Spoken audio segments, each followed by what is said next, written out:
Hi, and welcome back to Peepaw's Poetry Salon. Uh, so, tonight we're going to be doing kind of what I initially set out to do with this channel. Thought would be kind of fun is reading some old poetry that's just freshly entered the public domain. Um, and yeah, like honestly, I haven't read that much poetry up until very recently.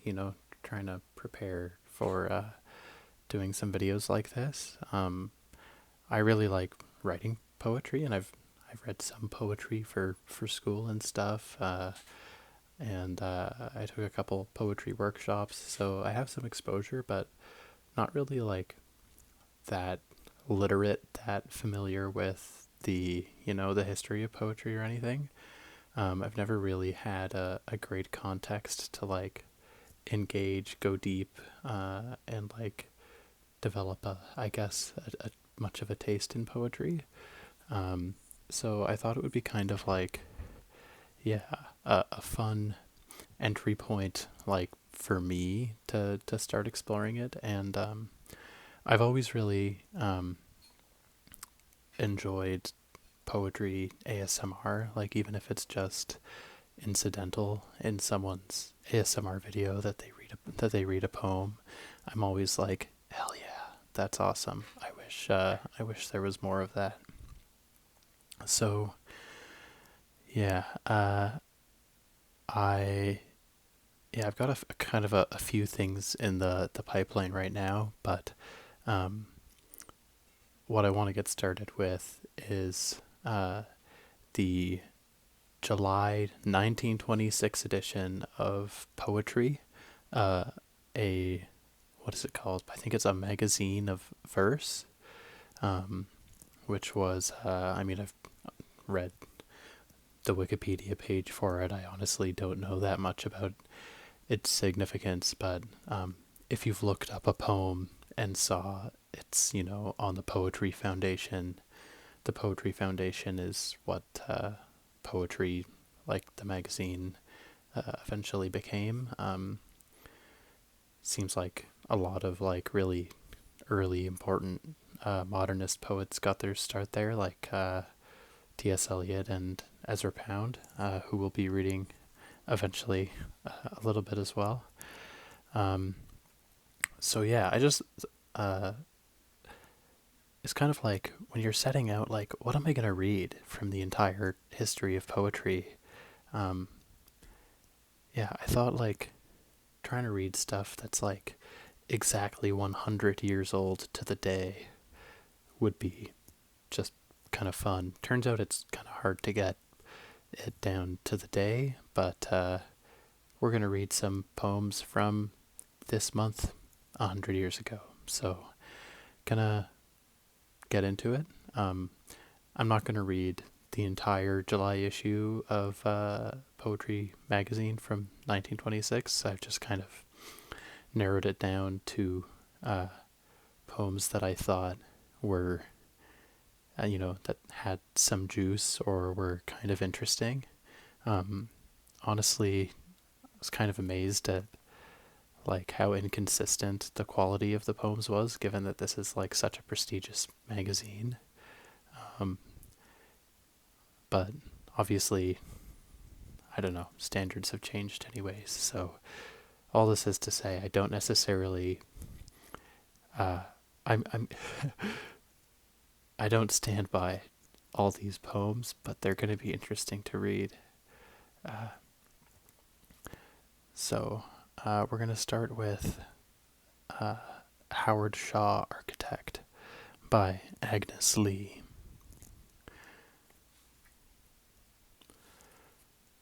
Remember?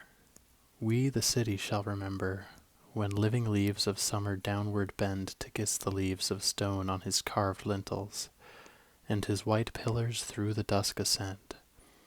For he made wood to feel and stone to dream, out of rock lightly as out of rock lightly as blooms a flower.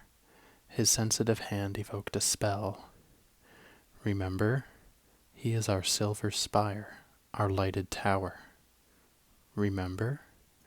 We the city shall remember, thankful to art that since all the arts began, now and again stand out against oblivion, the features of a building or a man. I guess that's a bit of an ode. Sounds like an ode to a recently passed architect. The voice of that poem is pretty decent. Um, Definitely reads like, uh, yeah, really, really. Agnes must have loved Howard Shaw, so that's really awesome. Um, it's interesting how a device like the kind of repeated question, remember, um, like there's something about that quickly feels kind of cliche, but I don't know. It's it's still, it has an effect. All right, next we're gonna do a poem from.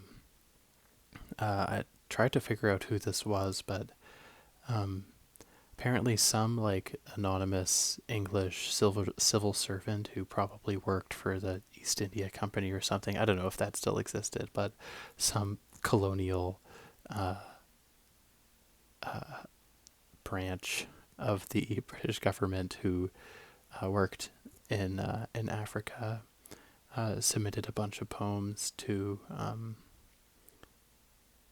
this edition of the magazine, and apparently, like, it's still a bit of a mystery who it was. Um, and yeah, some of them were like kind of weird. Like, it's obvious that he's critical of colonialism, but he's also obviously very much a British dude of the time. So it's a bit funny. But this one I thought was just kind of a good narrative. It's called The Poacher. He told me where his tusks were hid. I'd found him dying of a poisoned arm and sat up nights in vain to pour in manganate. Those giant tusks that poachers dream about, and trail through desperate days of jungle thorn, and track through blazing noons of brazen heat. Two beauties past belief, safe buried by a stream. He'd meant to get a dhow and float them down at night. But I'd a permit, I could go by day. They'd cost him dear enough, he said. The last shot jammed his finger joint, the cut inflamed, and with no medicine to check, became the death that he was dying. So I'll croak, he said, that last damn shot. It was a hard trek to the place, but no man can resist such lure.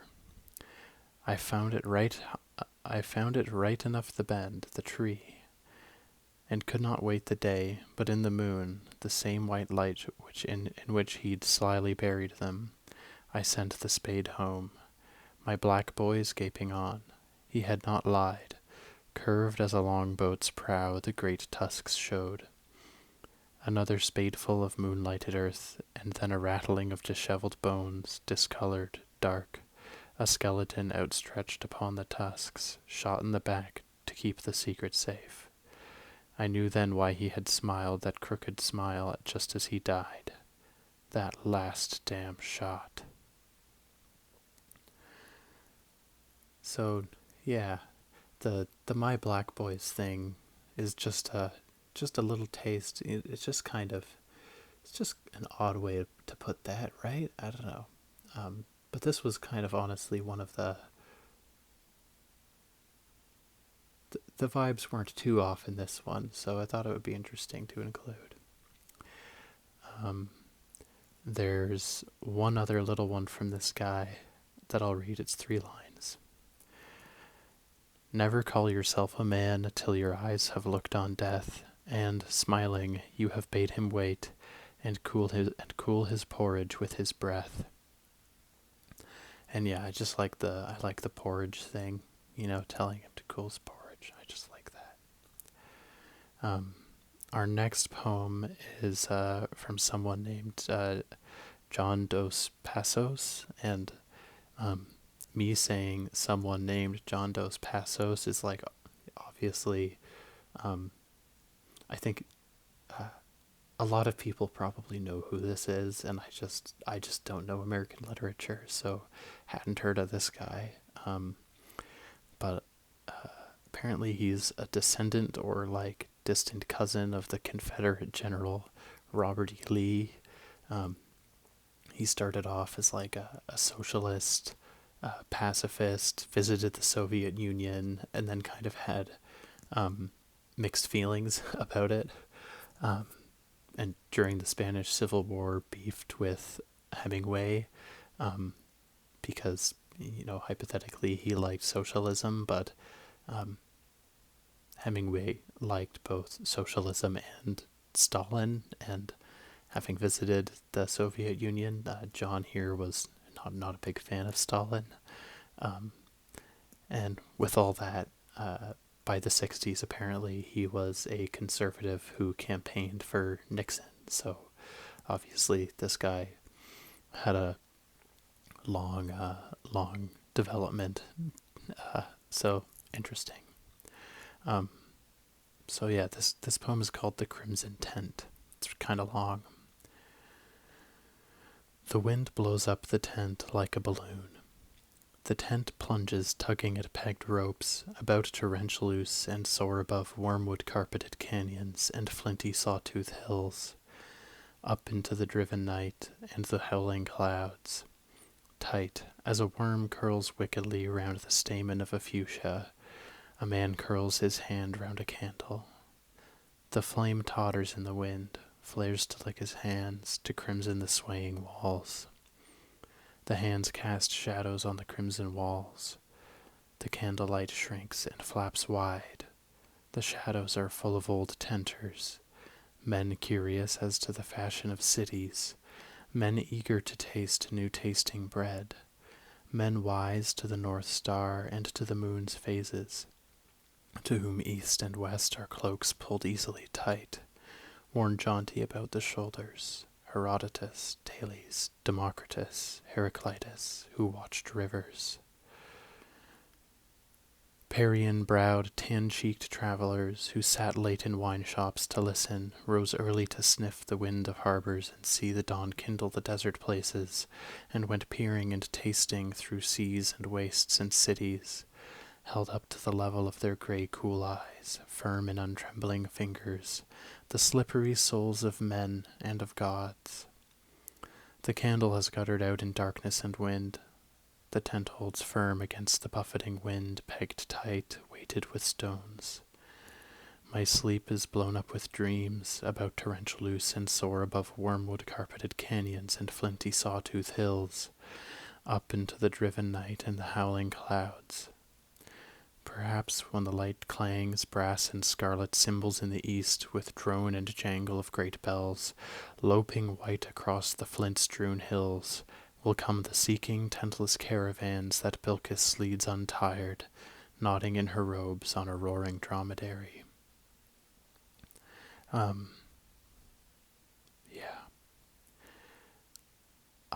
I like that one. Not much more to say. Yeah, I think John cooked with that one. It's pretty cool.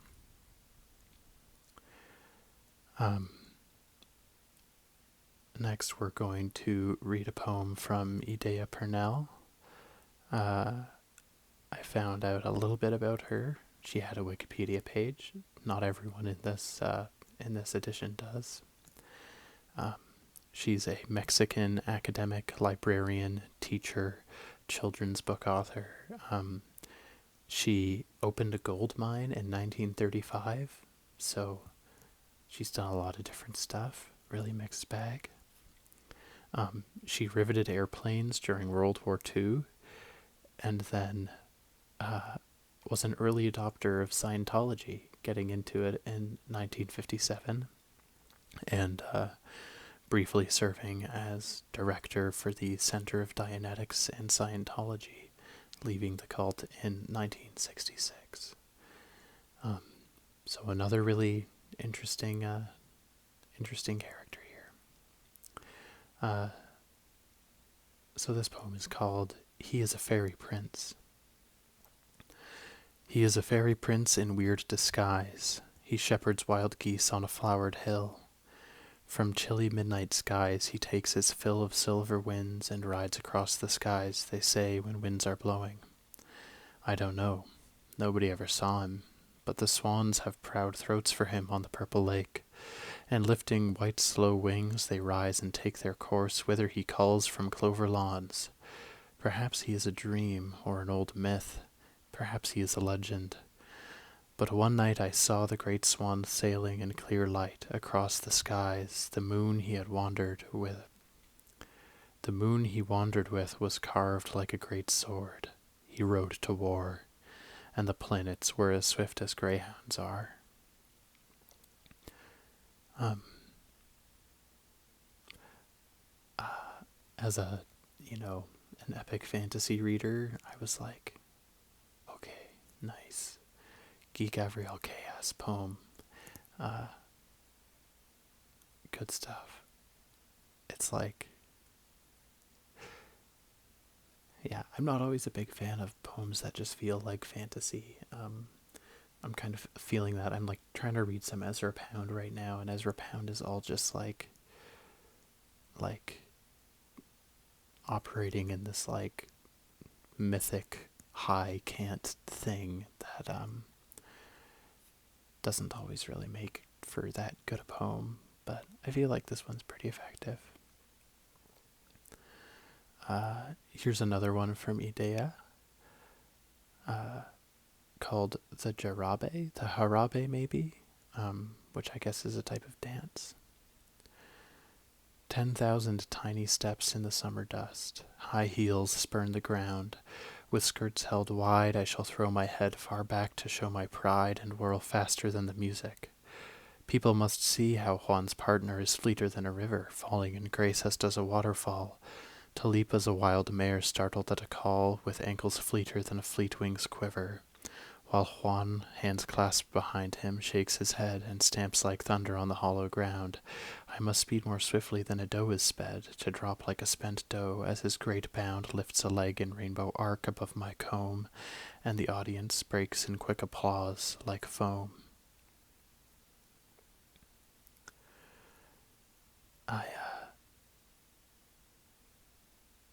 I feel like, yeah, there's a couple parts of this poem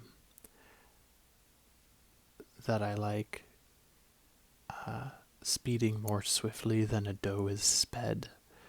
I like the idea of a doe being kind of driven to its speed as opposed to it kind of originating its speed. I don't know. And the audience breaks in quick applause like foam. I just like that works, You get it, it's the ocean. Cool. I kind of thought when I set out to do this that I would be a bit more critical, and right now I just don't feel like doing that. And maybe that's not the vibe, I don't need to roast these poems for their flaws, and every poem is gonna have flaws, I mean, maybe that's not even the right way to look at it. There's no piece of art where you're not gonna be able to subject it to some crit, and I feel like it's odd. I have the lens I would use to give critical feedback to someone in a poetry workshop in the 2020s, but it does feel kind of like, what's the use in applying that lens to work from 100 years ago? This was a different mode, different tradition that and also, who am I telling this to? But I don't know. It can be fun as an exercise, so maybe I'll do it anyways, and maybe it'll be interesting to listen to. Haven't decided yet. Okay, we're gonna do one more from Idea. A shot rings out upon the dreaming night. Night shivers to pieces like a broken vase.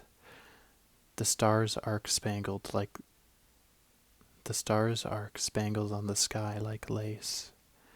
The moon is shedding a terrible cold light, and like the crystal running of a stream of water flowing from a broken jar, fear creeps across the earth, and every star stops moving, and a moment dulls the gleam of the ivory moon. The rustling boughs of trees are silent, and a rare and breathless chill falls on the world and makes it very still. Then the cocks crow. A watchdog barks ill-ease and is chorused by 100 yapping curs. Men turn in beds. A wind like weeping stirs. That one's called A Shot at Night. Yeah, I like that one. I feel like that one is like just really great voice. Like she has some like in the Jarabe. I'm just gonna assume it's Jarabe because she is a Spanish speaker. The previous poem, like the rhymes felt pretty like I don't know, kind of obvious. Even where they were internal rhymes, it was like okay, sure, yeah, yeah, no, definitely. Um, but in this one, A Shot at Night, I feel like the rhymes are like they just feel they feel smooth, they feel silky. I like them, and just some good images. Um, and it also makes me think of the song "The Waters of March," um, which I think it's originally like a Antonio Carlos Jobim, like it's a Portuguese song. It's bossa nova. But if you haven't listened to the Art Garfunkel, uh, you should. It's good. The Waters of March. Okay, here's we're gonna do a couple short ones from some authors who did not have Wikipedia pages, so that's too bad. So sad. Um, this one's called A Knowledge by Florence Page. I do not even love you anymore. You mean less to me than the poplar bough outside my window black against the sky. I do not know why I have cared before. I am as calm as the gold evening now. Yet I shall not forget you till I die. Yeah, I just think that one goes kind of hard. You mean less to me than the poplar bough outside my window black against the sky. It's just a good line. Like,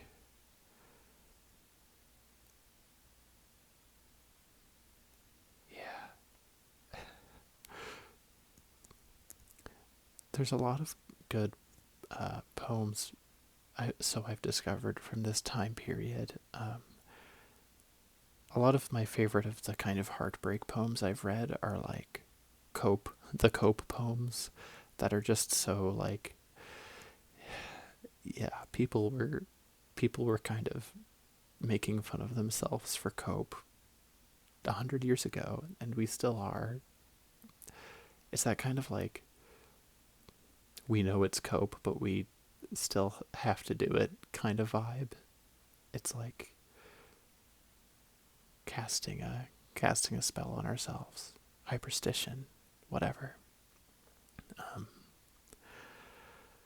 I don't know if that counts as hyperstition. Everyone's always talking about hyperstition, and I'm like, yeah, for sure. Um, this one's called Sky, and I just thought it was really cute. Last night, someone took a thin blue teacup and set it gently over the city upside down to keep the wind out. Clouds? Oh no, those were the shadows of his fingers holding the cup down. It's just kind of cute. What can I say? Let me see. Yeah, we've got a couple more pretty short ones here. Um, again, yeah, we're continuing the trend of I couldn't find anything about these people. So hopefully they had long, happy lives, and lots of grandchildren who are alive today and are like, wasn't that awesome when my grandmother submitted a poem to Poetry Magazine in 1926. This one's called Charm by Louise Driscoll. The moon slid down like a coin in a crack. The hill was humped with stars on its back.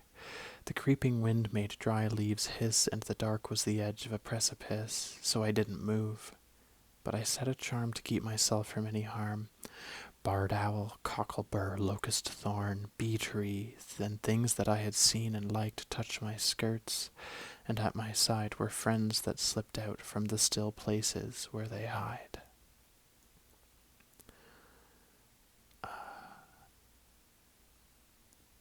Yeah, I thought that was cute.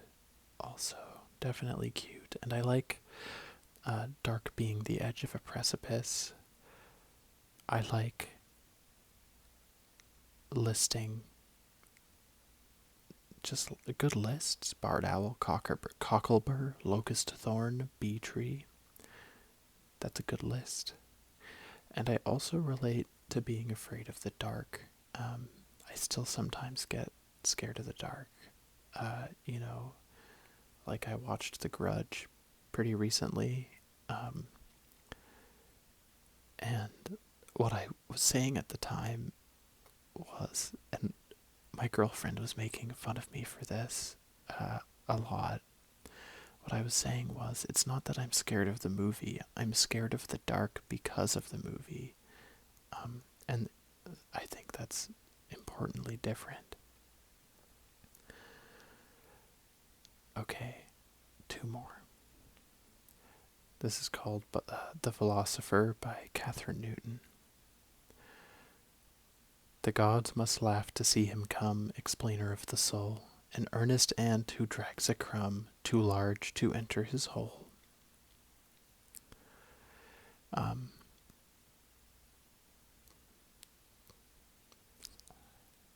I liked that one just because of the innuendo, I can't lie. It's too large to enter his hole. And I like reading philosophy, and yeah, sometimes I feel like I just can't get it to enter my hole, you know? One more from Margaret Larkin, who was a writer, poet, singer-songwriter, researcher, journalist, and union activist. Subtitled a silent film about a textile strike. Her second husband was blackballed by the Un-American Activities Committee, so I guess this is like McCarthyism. And then they fled to Mexico City and hung out. And this poem will tell you a lot about her preferred relationship style, maybe, I guess. Oh, that I were unhappily in love. Oh, what a night this. Let me try that again. Oh, that I were unhappily in love. Oh, what a night this night, to sit alone upon the housetop under the cold stars and meditate and moan. Iniquitous roosters making mournful trills, and sleepy father birds pecked out too soon, dawn whimpering in the eastern hills, and a pale moon. Oh, how unhappy I, dropping small silver tears upon the dew, sitting and thinking, sitting and weeping all night, if only my gentle lover were untrue. That one's called For One Too Faithful. And I read that, I guess you can read that one of two ways. Either Margaret is likes being cuckolded. She's a cuck queen, I guess is the you know the proper lingo. Or like, I don't know, like maybe she's guilty for being untrue, and she wishes that her lover were also untrue so she wouldn't have to be so guilty. I'm not sure. But it's funny, and it has some good images, so that's cool. Alright, that's the July 1926 edition of Poetry Magazine. Hopefully you enjoyed that, because I plan on doing this quite a bit more. Yeah, let me know if there's any poems here that stuck out to you. Let me know what you liked, what you didn't like.